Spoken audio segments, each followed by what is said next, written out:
So IFS ரிலேட்டடாக என்ன brother update ஏதாவது செய்தி இருந்தால் சொல்லுங்கள் அப்படின்னு சொல்லிட்டு நிறைய பேர் கமெண்ட்ஸில் போடுறதும் எனக்கு மெசேஜ் பண்ணுறதுமா இருக்கீங்க. ஸோ உங்களுக்கான பதிவு தான் இது. ஐஎஃப்எஸ் பார்க்குறதுக்கு முன்னாடி சில செய்தி துணுக்கள் சன் நியூஸில் வந்து சில இதெல்லாம் பார்த்தேன். ஒரு 2 நாள் முன்னாடி வந்து இந்த செய்தி என்ன அப்படின்னா, இந்த நிதி நிறுவன மோசடி இருக்கு இல்லைங்களா? ஸோ இந்த மாதிரி நிதி நிறுவன மோசடிகளுடைய வழக்கு மட்டும் கிட்டத்தட்ட 650 வழக்குகள் நிலுவையில் இருக்குது. இன்னும் அதில் தீர்க்கப்படாத வழக்குகள் 650 இருக்குது. இதில் வந்து அவங்கள வந்து சிலர் கைது பண்ணி ஜெயிலில் போட்டதெல்லாம் இருக்குது. இன்னும் கைது பண்ணாமல் வாரண்ட் எல்லாம் இஷ்யூ பண்ணி அப்படியே பெண்டிங்கில் இருக்கிறதுலாம் இருக்குது. இது பல வருஷமாக வந்து நிலுவையில் இருக்கக்கூடிய வழக்குகள். இந்த வழக்கில் மூலமாக இந்த முடக்கப்பட்ட சொத்துக்கள்னு சொல்லுவாங்க இல்லையா, அது வந்து கிட்டத்தட்ட 2000 கோடிக்கு மேலே இருக்கிறதா செய்தி வருது. பாதிக்கப்பட்ட மக்கள் பார்த்தீங்கன்னா கிட்டத்தட்ட 3 லட்சம் பேர், 3 லட்சத்துக்கும் மேலான மக்கள் வந்து பாதிக்கப்பட்டிருக்காங்க.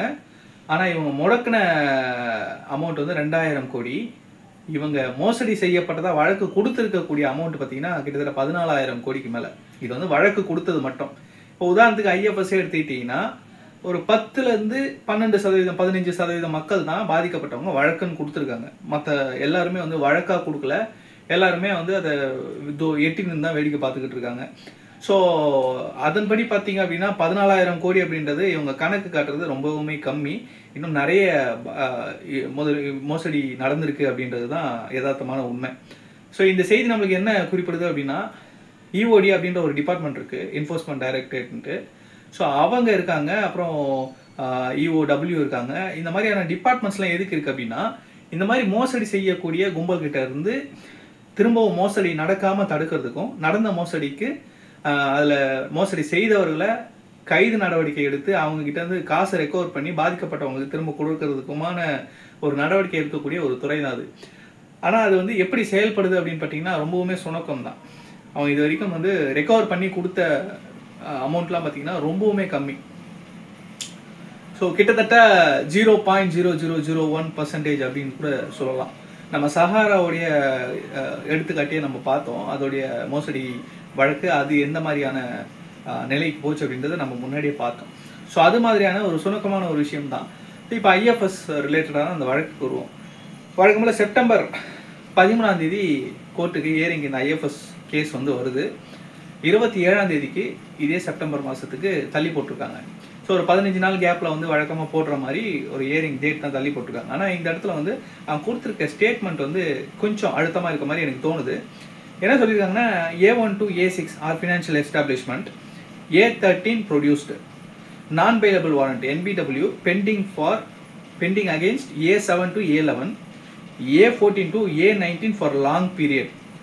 ஸோ இந்த 2 கேட்டகரியில் இருக்கக்கூடியவங்களும் வந்து லாங் பீரியடாக இவங்களுக்கு நான் பெயிலபிள் வாரண்ட் வந்து பெண்டிங்லேயே இருக்குது.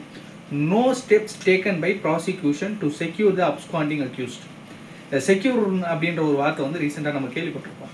ஸோ கஸ்டடி எடுக்கிறது அப்படின்றத வந்து அந்த செக்யூர்னு சொல்கிறாங்க. இந்த குற்றம் சாட்டப்பட்ட நபர்கள் மேலே இன்னும் நான் பெயிலபிள் வாரண்ட் அப்படின்றது பெண்டிங்லேயே இருக்குது. ரொம்ப நாளாக எந்த ஒரு ஸ்டெப்புமே ப்ராசிக்யூஷன் சைடில் இருந்து எடுக்கலை இவங்களை வந்து செக்யூர் பண்ணி அரெஸ்ட் பண்ணி வைக்கிறதுக்கு அப்படின்றத அழுத்தி சொல்கிறாங்க. A13 alone in judicial custody. இந்த அக்யூஸ் 13ன்றவங்க வந்து இன்னும் ஜுடிஷியல் கஸ்டடியில் இருக்காங்க. ரிமாண்ட் வந்து 27ஆம் தேதி வரைக்கும் எக்ஸ்டெண்ட் பண்ணியிருக்காங்க. ஸோ இந்த ரிமாண்ட் எக்ஸ்டென்ஷன் வந்து அடுத்த இயரிங் வரைக்கும் போட்டிருக்காங்க. இதுதான் வந்து பார்க்குறோம். ஸோ இதோட நெக்ஸ்ட் பர்பஸ் என்னென்னா, service pending non bailable warrant. இந்த நான் பெயிலபிள் வாரண்ட்டை தான் வந்து இன்னும் சர்வீஸ் பெண்டிங்காக சொல்கிறாங்க. இதுதான் வந்து இந்த கேஸுடைய இன்றைக்கி நிலைமை. இதை தாண்டி இன்னொரு விஷயமும் வந்து இந்த டெலகிராம் குரூப்ஸில் இருக்கிறதா சொல்லி நண்பர் ஒருத்தர் ஷேர் பண்ணியிருந்தார். பிரதர், இது நான் இந்த டெலகிராம் குரூப் ஐஎஃப்எஸ் ரிலேட்டடான குரூப்பில் வந்து வருது, இது உண்மையான்னு நீ கொஞ்சம் செக் பண்ணிவிட்டு நீங்கள் உங்கள் சேனலில் போடுங்க, நிறைய பேருக்கு தெரியட்டும் அப்படின்னு சொல்லி சொன்னாங்க. என்ன அப்படின்னா, நம்ம இவர் இருக்கா இல்லைங்களா, ஜனார்த்தன், அவர் வந்து ஒரு கார் கூட நின்றுட்டு போஸ்ட் கொடுக்குற மாதிரி நீங்கள் பார்க்குறீங்க. இந்த பிக்சர் பார்த்தீங்கன்னா அதில் ஒரு நம்பர் இருக்குது, அந்த காரோடைய நம்பர் பிளேட். அந்த நம்பரை ட்ரேஸ் பண்ணி யாரோ நண்பர் ஒருத்தர் வந்து இந்த வெஹிக்கிளை பற்றி டீட்டெயில்ஸ் எடுத்திருக்காரு, ஆர்சி நம்பரை வச்சு. அந்த ஆர்சி நம்பர் என்ன சொல்லுது அப்படின்னா, அந்த கார் இன்னும் ஆக்டிவாக இருக்குது. அதாவது ரிஜிஸ்ட்ரேஷன் பண்ணி அதோடைய எஃப்சி இன்சூரன்ஸ் இதெல்லாமே வந்து ஆக்டிவாக இருக்குன்ற ஒரு ஸ்டேட்டஸை வந்து ஆன்லைன்லேருந்து எடுத்து அதை ஸ்க்ரீன்ஷாட்டாக போட்டிருக்காரு. ஸோ இது வந்து அவருடைய கார் தான், மோகன் நம்ம ஜனார்த்தனுடைய காரு, அது இன்னும் ஆக்டிவாக இருக்குது அப்படின்னு சொல்கிறாங்க. அதோடைய நம்பர் TN23DD0009. ஸோ இந்த ஒரு வெஹிக்கிளுடைய டீட்டெயில்ஸ் தான் அது. இதில் நம்ம பார்க்க வேண்டியது என்ன அப்படின்னா 27/7/2023 அன்னைக்கு ஓவர் ஸ்பீடு ஓட்டுனதா இந்த வண்டி மேலே ஒரு சலான் வந்து ஃபைல் ஆயிருக்கு. அதாவது ஒரு கேஸ் ஃபைல் ஆயிருக்குன்னு வச்சுக்கங்களேன். ஒரு மெமோ ஃபைன் கட்ட வேண்டிய ஒரு விஷயம் அது வந்து ஃபைல் ஆயிருக்கு. எங்கே ஆயிருக்கு அப்படின்னா தாம்பரம் சிட்டி பள்ளிக்கரணை ஏரியாவில் வந்து இந்த ஃபைன் வந்து சார்ஜ் ஆயிருக்கு. இது சார்ஜ் கட்டியும் இருக்காங்க. ஸோ இந்த கார் வந்து அவர் என்ன கேட்குறாரு அப்படின்னா, இந்த கார் வந்து அப்போ ஆக்டிவாக இருக்குது, சென்னையில் ஓடிக்கிட்டு இருக்கு, அது வந்து ஃபைன் விழுது, ஃபைனும் கட்டுறாங்க. அப்போ அவங்க வெளிநாட்டில் இருக்காங்களா இல்லை இங்கே தான் இருக்காங்களா அப்படின்ற ஒரு சந்தேகத்தை வந்து முதல்ல வைக்கிறாரு.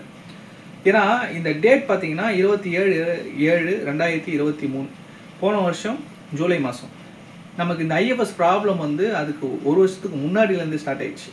2022 ஜூன்லேருந்து இந்த ப்ராப்ளம் ஸ்டார்ட் ஆகி இது வழக்காகி இங்கே வந்து பிரச்சனை போயிட்டுருக்கு. ஸோ அடுத்த ஒரு வருஷத்தில் வந்து வண்டி இங்கே தான் இருந்திருக்குன்ற மாதிரி. அதுக்கப்புறம் இன்னொரு சலானும் இருக்குது. அது வந்து ஸ்டாப் லைனை தாண்டி வண்டி நிறுத்தினதா ஒரு வைலேஷன் சலான். அது வந்து 15/5/2023 அன்னைக்கு வந்திருக்கு. ஸோ இஓடபிள்யூ இஓடி சைடில் வந்து இந்த வெஹிக்கிள்லாம் வந்து சீஸ் பண்ணாங்க. நிறைய வந்து அவங்களுக்கு சொத்துக்களை முடக்குனாங்க, வீடெல்லாம் இது பண்ணாங்க இல்லையா. இந்த காரை ஏன் சீஸ் பண்ணாமல் இருக்காங்க?